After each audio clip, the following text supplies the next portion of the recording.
I'm going to tell you about the difference between the atomic number and the mass number.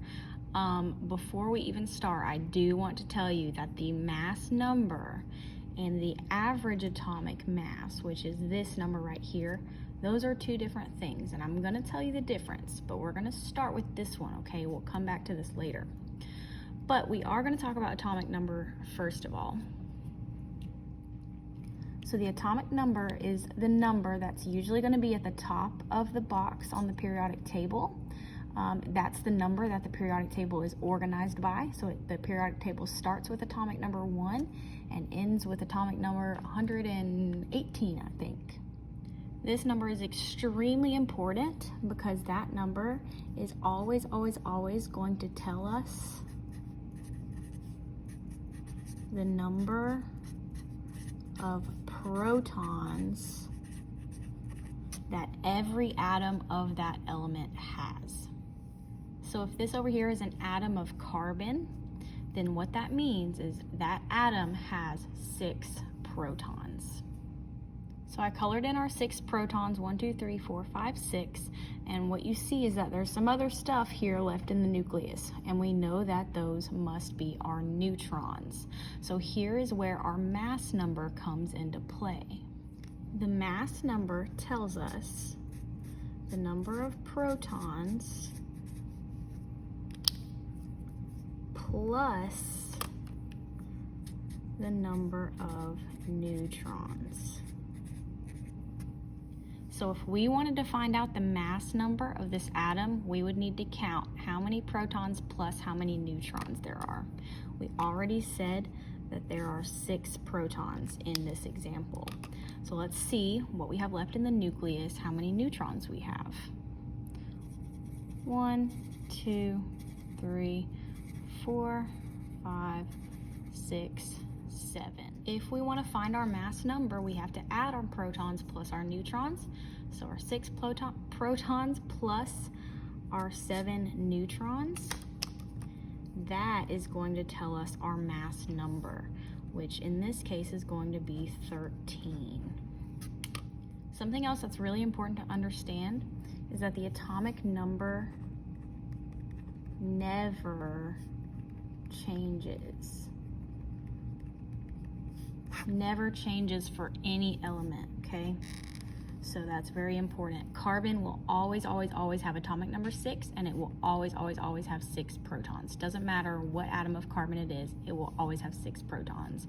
The mass number, however, can and does change. Okay, so that is also very important to know. So looking at this atom, we know how many protons and neutrons it has, but we don't have any electrons yet. So let's talk about how we figure out how many electrons it's going to have. So for right now, we are going to assume that all atoms are neutral atoms. So what does neutral mean? So remember, just like neutrons don't have a charge, neutral atoms means that those atoms do not have an overall charge. And if something doesn't have an overall charge, that means that everything that it has that's positive has to be equal to everything that it has that is negative.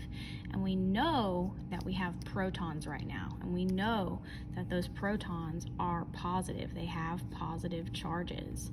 So if we want to have a neutral atom, what that means is that our protons and our electrons have to be equal.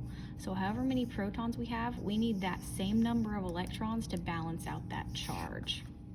So since I have 6 protons, that means I also am going to need to have 6 electrons. Right now, it doesn't really matter where they go.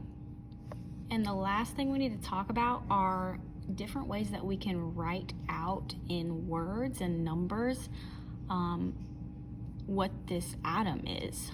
So the most common one you're probably going to see is just writing out the name of the element, a dash, and then its mass number. Very important that you know that that number is the mass number, not the atomic number. You also might see it abbreviated without the rest of the word, just the atomic symbol, whatever symbol you see on the periodic table, dash 13. Again, that 13 means the mass number. And the last two ways you might see it are with just the element symbol, just like up here, but this time the 13 is going to be like a little superscript in the top left corner.